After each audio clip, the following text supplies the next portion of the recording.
그분은 엄청난 자산가인데 대출을 많이 받다 보니까 신용도에 좀 문제가 생겨 가지고 신용카드 발급이 안 된다고 하시더라고요. 안녕하세요. 뷰티입니다. 오늘은 대출을 갚으면 안 되는 이유에 대해서 말씀을 드리려고 합니다. 제 주변에도 대출에 대해서 되게 두려워하는 분들이 많거든요. 저도 예전에는 정말 대출에 대해서 되게 두려워했고 대출은 받으면 안 된다고 생각을 했어요. 계속적으로 이렇게 투자를 하려고 하니까 돈이 필요하잖아요. 저희가 적금을 들어서 돈을 모아서 투자를 하려면 정말 오랜 시간이 걸리잖아요. 대출을 받을 수만 있다면 정말 그 대출을 가지고 바로바로 투자를 할 수가 있어요. 이걸 알게 되면서 대출을 받고 바로 이렇게 투자를 계속 할 수가 있었거든요. 생각이 바뀌니까 정말 대출을 바라보는 시선이 바뀌더라고요. 예전에는 대출이라는 건 정말 무서운 거라고 생각을 했어요. 우리가 대출을 딱 떠올리면 조금 못 갚아가지고 우리 집이 경매로 넘어가고 힘들게 사는 그런 걸 상상하게 되잖아요. 어릴 때는 항상 그런 모습을 생각을 했었거든요. 이제 대출을 친구처럼 생각하게 되면서 정말 달라진 것 같아요. 대출이라는 건 내가 감당할 수만 있다면 충분히 그걸 레버리지 삼아서 활용할 수 있다고 생각을 하거든요. 우리가 투자를 할 때 가장 많이 이용할 수 있는 레버리지가 대출금이랑 전세 보증금이라고 생각을 해요. 이전 영상에서 전세 끼고 매매하는 것에 대해서도 말씀을 드렸었거든요. 이 전세 보증금이라는 것도 우리가 이걸 받게 되면 이거 활용해서 돈을 적게 들이고 이렇게 아파트를 살 수가 있잖아요. 대출 같은 경우도 이 대출금을 받게 되면 매달 이자라는 것이 나가긴 나가지만 내 돈을 훨씬 적게 들이고 더 좋은 곳을 살 수가 있거든요. 그렇게 레버리지를 활용하셨으면 좋겠더라고요. 예전에 아는 지인이 있거든요. 이분 같은 경우는 투자를 정말 많이 하셨어요. 특히 아파트보다 수익형 부동산이 대출이 더 많이 나오거든요. 이분 같은 경우도 전국을 단위로 해서 이렇게 상투자를 하시는데 대출 레버리지를 활용해서 이렇게 투자를 하시더라고요. 그런데 이분께서 은행에 신용카드를 발급받으러 가셨는데 신용도가 좋지 않아서 발급을 받지 못했다는 얘기를 들었어요. 그분은 엄청난 자산가인데 대출을 많이 받다 보니까 신용도에 좀 문제가 생겨가지고 신용카드 발급이 안 된다고 하시더라고요. 그 얘기를 들었을 때는 저는 투자를 하고 있지 않았고 대출을 되게 무서워하던 사람이었거든요. 그분이 너무 대단하다고 생각 들었고 너무 위험하게 투자를 하는 게 아닐까라는 생각이 들었거든요. 제가 이렇게 전업 투자자로 살게 되고 대출 레버리지를 계속 활용하게 되니까 그분이 왜 그렇게 하셨는지를 알겠더라고요. 그분 같은 경우에도 대출을 이렇게 받고 절대 갚지를 않더라고요. 보통 사람들의 생각에서는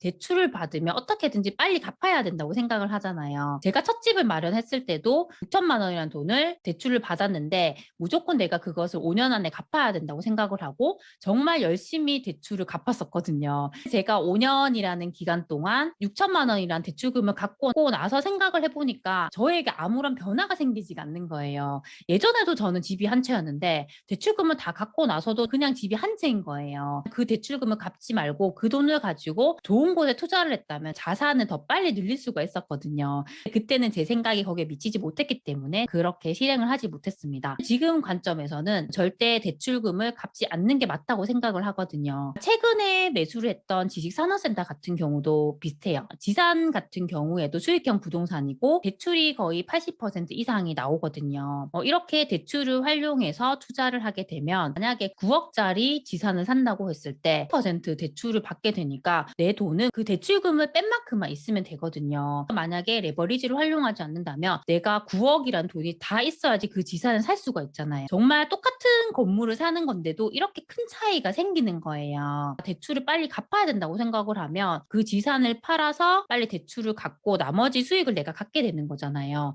이 지산 같은 경우에는 계속적으로 상승을 하고 있단 말이에요. 지금 시점에서 팔게 되면 나중에 더 오를 수 있는데 그 상승분을 내가 놓치게 되는 거잖아요. 저는 그렇게 생각하기 때문에 이 대출을 빨리 갚지 않고 계속적으로 이 물건을 보유하는 게 확실히 더 좋다고 생각을 하거든요. 매달 내가 대출금을 갚아야 하지만 충분히 월세가 들어오기 때문에 그 월세를 가지고 대출금을 갚을 수가 있거든요. 부자들이 이렇게 대출을 갚지 않는 이유는 이런 식으로 계속 내 자산을 굴려나갈 수가 있는 거예요. 특히나 이렇게 수익형 부동산에 투자를 하게 되면 매달 월세가 나오기 때문에 그것으로 대출 이자를 충분히 충당할 수가 있거든요. 그렇다면 굳이 내가 이걸 팔아서 수익을 빨리 얻을 필요가 없잖아요. 부자들도 이렇게 접근을 하기 때문에 자산을 계속적으로 늘려가고 더 부자가 된다고 생각을 합니다. 항상 대출을 바라볼 때도 내가 대출을 빨리 갚아야 되는 것이 아니라 대출을 갚지 않는 거라고 생각을 하고 잘 활용을 하셨으면 좋겠습니다. 요즘에 들어서는 대출 규제가 더 강화가 되었기 때문에 이렇게 대출을 활용하는 게 더 힘들 수도 있거든요.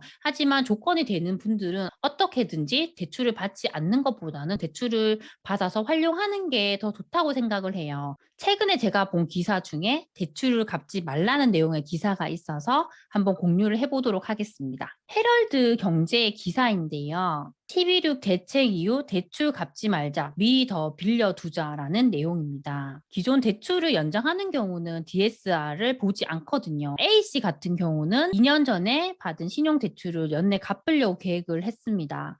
최근 대출을 1년 더 갱신하면서 금리가 1%포인트 가까이 올라서 부담이 크다고 판단을 했거든요. 그런데 정부의 가계부채 관리 방안을 보고 마음이 바꿨다고 합니다. 나중에 이제 공모주 청약 등 급전이 필요할 때 새로 신용대출을 받는다면 총부채 원리금 상환 비율 적용을 받게 돼서 등 금액을 빌리지 못하기 때문입니다. 그래서 이자를 지불하더라도 현 대출을 최대한 유지하는 게 좋겠다고 생각을 했다는 내용이거든요. 내년부터 강화가 되는 차주 단위 DSR 규제는 신규 대출에만 이렇게 적용이 되거든요. 특히 작년 11월 이전 대출을 받은 차주들은 신용대출을 갚지 않는 게 더 유리하다고 합니다. 이때 1억 원 이상 받은 신용대출은 별도 약정을 맺지 않아 주택 구입 자금으로 이용해도 해소가 되지 않는다고 해요. 작년 11월 30일 이후부터 신용대출은 연 8천만 원 이상 고소득자가 1억 이상 받게 됐을 때 DSR 규제를 적용하고 1년 내 규제 지역에서 집을 사면 대출을 2주 내 회수하도록 하고 있다고 합니다. 기사를 보면서도